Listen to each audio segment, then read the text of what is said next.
Saudações, eu estou contente por mais uma vez estar voltando a trazer mais um estudo a respeito das Escrituras, da verdade de Deus, do Evangelho de Deus.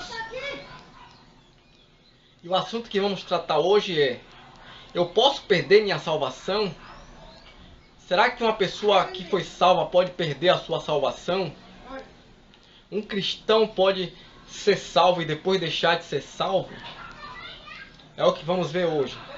E para começar, vamos ver o texto que está no Evangelho de Mateus,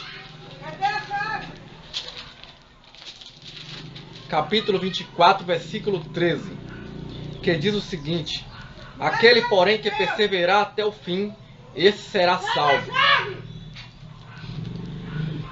Muitos, com base nesse texto em que diz aquele, porém, que perseverar até o fim, este será salvo, dizem aí, é aquele que perseverar até o fim é que vai ser salvo. Mas eu pergunto, é aquele que perseverar até o fim que será salvo, ou a pessoa já é salva? Para os apóstolos, vamos ver o que eles dizem. Se a pessoa será salva, que crê em Jesus, a pessoa que creu em Jesus, se ela será salva ou se ela já é salva.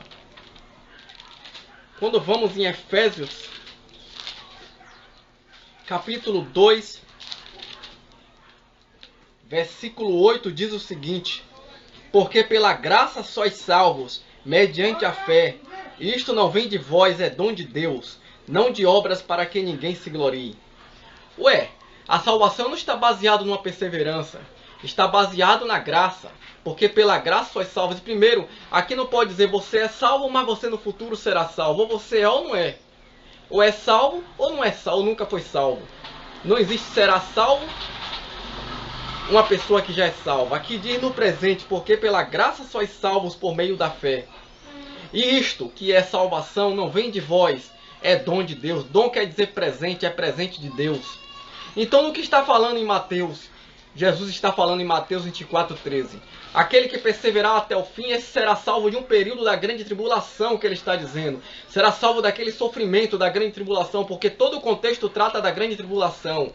Então começamos a ver que uma pessoa que foi salva, ela não deixa de ser salva. Em Efésios capítulo 1, versículo 13, diz o seguinte: em quem também vós, depois que ouvistes a palavra da verdade, o evangelho da vossa salvação, tendo nele também crido, fostes selados com o Santo Espírito da promessa. A pessoa que creu no evangelho, ela foi selada com o Espírito Santo da promessa. E de acordo com as Escrituras, em João 14:16, diz o seguinte: que o Espírito Santo foi dado para morar conosco, com o cristão, para sempre. Para que esteja para sempre convosco. Não é para que esteja até um dia em que você pecar, em que você vacilar, e aí ele deixa de estar com você. Não é para que esteja convosco para sempre. Então vemos o seguinte: a pessoa foi selada com o Espírito Santo. Em Efésios 4:30 diz o seguinte: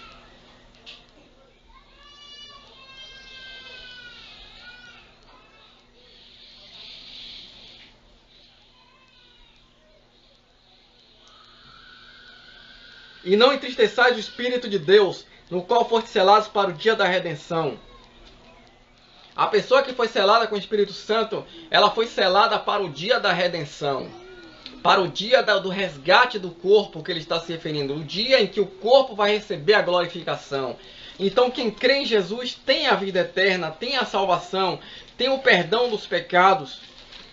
Em Efésios capítulo, em João, Evangelho de João, capítulo 10,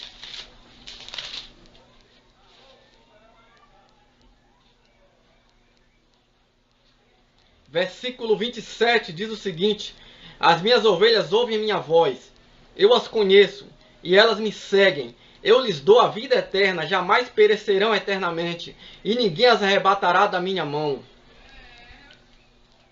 Ele diz que as ovelhas dele ouvem a voz dele, e elas o seguem. E ele dá-lhes a vida eterna, e ele as conhece, e ninguém as arrebatará da sua mão. Uma coisa interessante, ele diz: eu as conheço. E algumas pessoas, elas falam: ah, mas muitos vão dizer naquele dia: Senhor, em teu nome expulsei demônios, em teu nome eu fiz maravilhas. E ele vai dizer claramente: apartai-vos de mim, eu nunca vos conheci. Interessante, muito bem, bem respondida. A resposta está no lábio das próprias pessoas que falam isso. Porque as escrituras dizem, o que Jesus disse é que as ovelhas dele, ele as conhece. E a essas pessoas, ele vai dizer a esse grupo de pessoas: eu nunca vos conheci. Se ele nunca os conheceu, então jamais foram ovelhas, mas se passaram por ovelhas, se passaram por cristãs, se passaram por pessoas de fé, mas não tinham a verdadeira fé, não nasceram de novo, não eram ovelhas do Senhor. Em João 12 fala: mas a todos quanto receberam, deu-lhes o poder de serem feitos filhos de Deus, a saber os que creem no seu nome. Uma vez que você é filho, você não deixa de ser filho. Quando você nasce de um pai, aquele pai é pai seu até o último dia, é pai para sempre. As ovelhas dele, ele as conhece, ele disse. As minhas ovelhas eu as conheço. E ele diz a seguir, em João 10, 27. Eu lhes dou a vida eterna, e jamais perecerão eternamente. E jamais perecerão eternamente. E ninguém as arrebatará de minha mão. Primeiro, elas não vão perecer para sempre. Não perecerão. E segundo, ninguém as arrebatará da sua mão. E o que as escrituras dizem ainda em 2 Timóteo 2,13 é que se formos infiéis, o Senhor permanece fiel. Muitos estão pregando nos púlpitos de denominações e em muitos lugares dizendo: seja fiel com Deus e Deus será fiel com você. Se você for infiel com Deus, Deus também será infiel com você. Isso é um absurdo. Estão dizendo que Deus vai ser infiel, ou seja, vai ser mentiroso. E a escritura diz que Deus é verdadeiro. Todo homem mentiroso, Romanos 3,4, seja todo homem mentiroso e Deus verdadeiro. Você mente, mas Deus não mente. Você erra, mas Deus não erra. Você falha, mas Deus não falha. Se Ele te prometeu, Ele vai cumprir. Ele diz: eu lhes dou a vida eterna e jamais perecerão eternamente, e ninguém as arrebatará de minha mão. 2 Timóteo 2,13, Paulo falou: porque se formos infiéis, o Senhor permanece fiel. É o que diz a Escritura, o oposto do que pregam, do que muitos pregam por aí. É que se formos infiéis, Ele permanece fiel. De maneira nenhuma pode negar-se a si mesmo. E nessa fidelidade dele é que somos salvos, não nas nossas obras. Efésios 2,8. Porque pela graça sois salvos por meio da fé. Isto não vem de vós, é dom de Deus, não de obras para que ninguém se glorie. Não de obras para que ninguém se glorie. E o que acontece com as obras do crente? Aquelas obras ímpias, a obra do cristão, aquelas obras que não agradaram a Deus, se ele cometer e não se arrepender. O que vai acontecer em 1 Coríntios capítulo 3, versículo 10 a seguir, diz o seguinte: Paulo diz: segundo a graça de Deus que me foi dada, lancei o fundamento como prudente construtor, e outro edifica sobre ele. Porém, cada um veja como edifica. Porque ninguém pode lançar outro fundamento além do que foi posto, o qual é Jesus Cristo. Contudo, se o que alguém edifica sobre o fundamento, veja agora, contudo, se o que alguém edifica sobre o fundamento é ouro, prata, pedras preciosas, madeira, feno, palha, manifesta se tornará a obra de cada um, pois o dia demonstrará, porque está sendo revelada pelo fogo, e qual seja a obra de cada um, um próprio fogo o provará. O próprio fogo o provará. Se permanecer a obra de alguém que sobre o fundamento edificou, esse receberá galardão. Se a obra de alguém se queimar, sofrerá ele dano, mas esse mesmo será salvo, todavia como que através do fogo. Aqui diz o seguinte, é que se a obra se queimar, sofrerá ele dano, mas o tal todavia será salvo, como que através do fogo. O fogo se refere às provações dessa vida, ela define se as obras vão permanecer ou se não, diante de Deus. Então, quando a obra é provada, naquele dia da vinda de Cristo, se a sua obra permanecer, você receberá galardão. Mas se a obra se queimar, você sofrerá danos, que é perda do galardão. Mas o tal, todavia, será salvo, como que através do fogo. Aquela pessoa, aquele cristão sofrerá dano, mas o tal será salvo, como que através do fogo. É isso que diz a palavra de Deus. Não diz em lugar nenhum que a salvação se perde, que é igual aquela brincadeira de menino, que manda abaixar e se abaixa, morto. Aí o menino se abaixa, tá morto. Aí levanta, vivo. tá vivo. Aí abaixa de novo, morto. Aí abaixa, morto. Aí se abaixa. Aí levanta, vivo, vivo, ora morto, ora vivo, ora morto. Não, ele diz, em Efésios 2:1, diz, ele vos deu vida, estando vós mortos em vossos delitos e pecados. Em João 15:16 está escrito, Jesus diz, não foste vós quem me escolhestes a mim. Pelo contrário, eu vos escolhi a vós outros, e vos designei para que vardes e deis frutos, e o vosso fruto permaneça. Não foste vós que escolhestes a mim. As pessoas dizem, você tem que aceitar Jesus, que é levantar a mão e ir para uma religião, uma denominação, dizendo que ali agora vai seguir, aceitou Jesus. Não existe se aceitar Jesus nas Escrituras, existe crer em Jesus. Crer é receber, mas a todos quanto receberam, deu-lhes o poder de serem feitos filhos de Deus. Isto é, os que creem no seu nome. Crer é receber Jesus. Se você não crê nele, você não o recebeu. Se você crê nele, você já o recebeu, você já é nascido de Deus. Em 1 de João 5:1 está escrito, na primeira epístola de João 5:1, está escrito, todo aquele que crê que Jesus é o Cristo é nascido de Deus. Não diz todo aquele que crê que Jesus é o Cristo nascerá de Deus. Não, já é nascido de Deus, porque primeiro Deus regenera a alma, Deus dá vida ao coração, e agora o pecador responde com fé ao chamado divino. A pessoa responde com fé, passa a ter fé em Jesus, porque em verdade vos digo, Jesus disse, se alguém não nascer de novo, não pode entrar no reino de Deus. A pessoa apenas crê. Se você crê, Atos 16:31, crê no Senhor Jesus e serás salvo, tu e a tua casa. E não diz serás salvo e depois serás perdido. Em Apocalipse diz, no capítulo 17, que adoraram a besta, todos cujo nome não for escrito no livro da vida, desde a fundação do mundo. Deus não fica lá escrevendo o nome, como muitos oram. Vem aqui na frente que eu vou orar. Aí falam, Deus, escreve o nome dele no livro da vida. Não, Deus não fica escrevendo e apagando, não escrevendo através de oração de ninguém. Deus já conhece os dele. Romanos capítulo 8, versículo 29.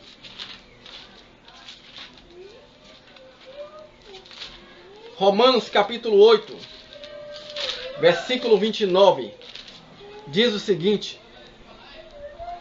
porquanto os que de antemão conheceu, também os predestinou, para serem conformes à imagem de seu Filho, a fim de que ele seja o primogênito entre muitos irmãos.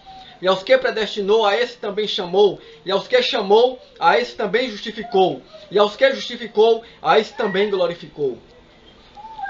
Então, os que de antemão conheceu, ele conhece, ele ama. Ele tem intimidade com essa pessoa de antemão, lá na eternidade, antes da fundação do mundo. Ele conheceu essa pessoa. E ele destinou antecipadamente. Destinou antecipadamente para um propósito. Qual o propósito? Da salvação.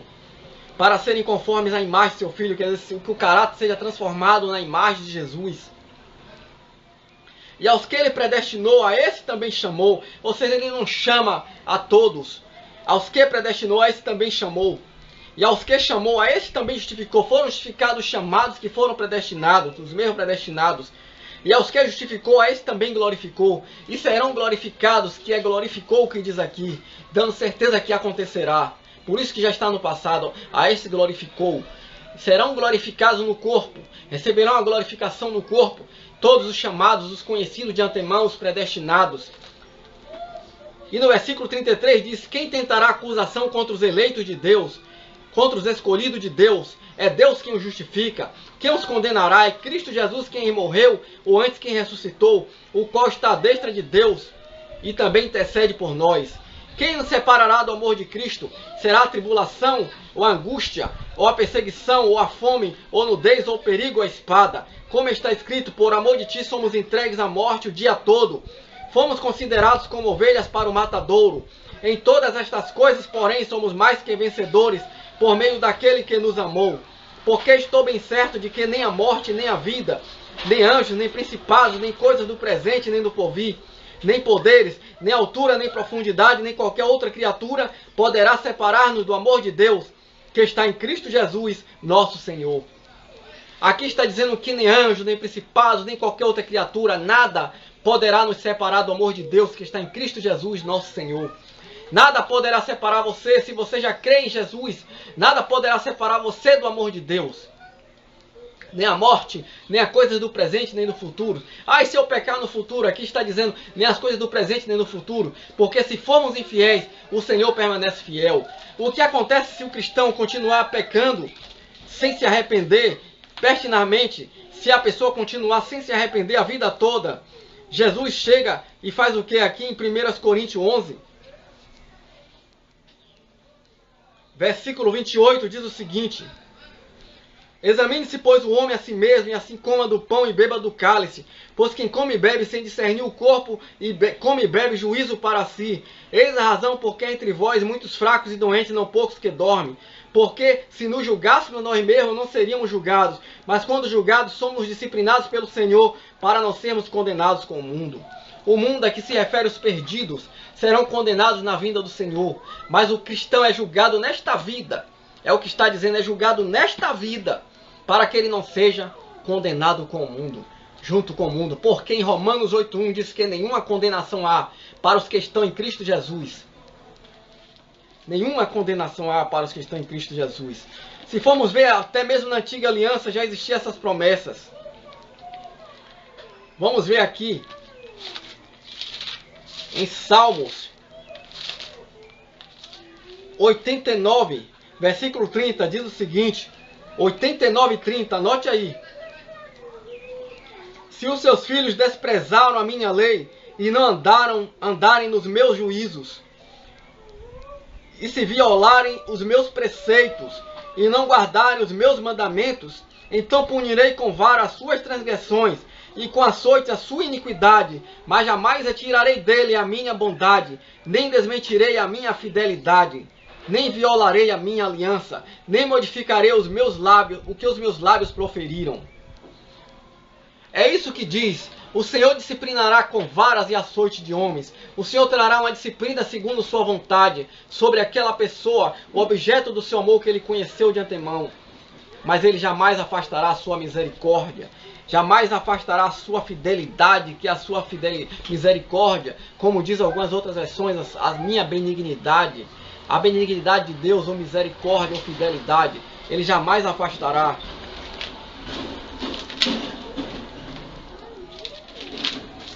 E se vermos aqui também ainda,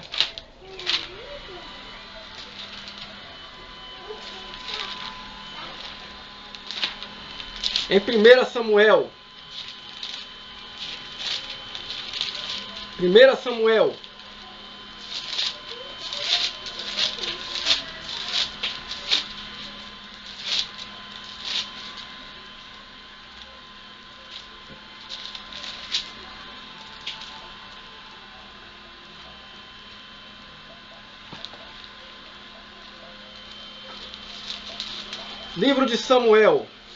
7,14.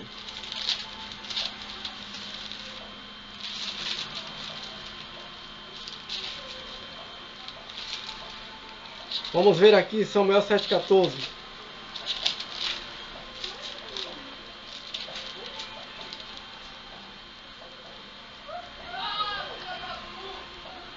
É em 2 Samuel 7,14. Diz o seguinte: eu lhe serei por pai, e ele me será por filho. Se vier a transgredir, castigá-lo-ei com varas de homens, e com açoites de filhos de homens.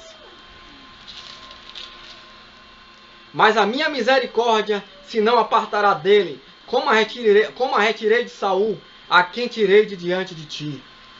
Aí muitos dizem: o Espírito de Deus saiu de Saul. Mas a promessa para os filhos de Deus, os filhos de Cristo, é essa promessa para Cristo e seus filhos. É que ele jamais retirará a sua misericórdia se eles pecarem e violarem os seus mandamentos. Ele vai castigá-los, mas jamais vai retirar. O Pai vai castigá-los e discipliná-los, mas jamais vai retirar a sua misericórdia deles, a sua graça, a sua fidelidade.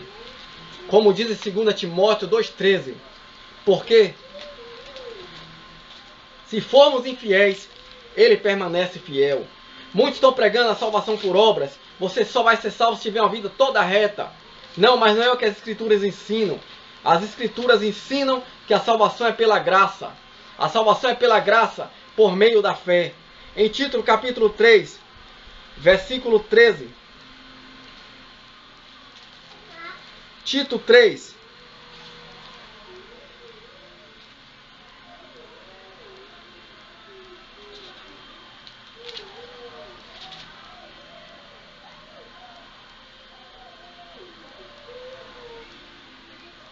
Versículo 4 diz o seguinte: quando, porém, se manifestou a benignidade de Deus, nosso Salvador, e o seu amor para com os homens, não por obras de justiça praticadas por nós, mas segundo a sua misericórdia, ele nos salvou, mediante o lavar regenerador e renovador do Espírito Santo, que ele derramou sobre nós ricamente, por meio de Jesus Cristo, nosso Senhor, nosso Salvador, a fim de que, justificados por graça, nos tornemos seus herdeiros, segundo a esperança da vida eterna.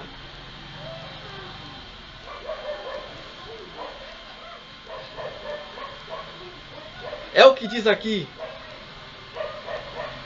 Quando se manifestou, não por obra de justiça praticadas por nós, se manifestou a misericórdia, a benignidade de Deus, nosso Salvador, e seu amor para com os homens. A salvação é pela misericórdia de Deus, é pela rica misericórdia de Deus, como está em Efésios capítulo 2. Mas Deus, sendo rico em misericórdia, por causa do grande amor com que nos amou, nos deu vida juntamente com Cristo, porque pela graça sois salvos, por meio da fé. Isto não vem de vós, é dom de Deus. Não adianta, se você ficar lutando para ser salvo, você nunca vai alcançar esse prazer da salvação, essa alegria da salvação. Nunca vai ter a alegria de dizer: eu sou salvo pela graça de Cristo, sou salvo em Cristo Jesus, eu sou salvo em Cristo, eu sou de Cristo. Você vai ficar praticando as obras, obedecendo a líderes religiosos, fazendo de tudo que é, procurando fazer tudo que é certo, sempre com vazio. Mas quando você receber de uma vez por toda a graça de Deus, crê no Senhor, como em João 6,47, Jesus diz: em verdade eu vos digo, todo aquele que crê em mim tem a vida eterna. Aí você receberá a alegria da vida eterna. Você terá de verdade esse gozo, essa alegria da vida eterna, e poderá dizer: eu sou salvo em Cristo Jesus. Estou aguardando o Senhor me ressuscitar naquele dia. Porque ele diz em João 6,44: ninguém pode vir a mim se o Pai que me enviou não trouxer. Não é você que se leva a Jesus, é o Pai que te leva a Jesus, ao Filho. Ele diz: ninguém pode vir a mim se o Pai que me enviou não trouxer, e eu ressuscitarei no último dia. Assim você poderá ter essa certeza da ressurreição de Cristo. Este é meu estudo de hoje sobre a salvação, e que Deus continue abençoando a cada um de vocês.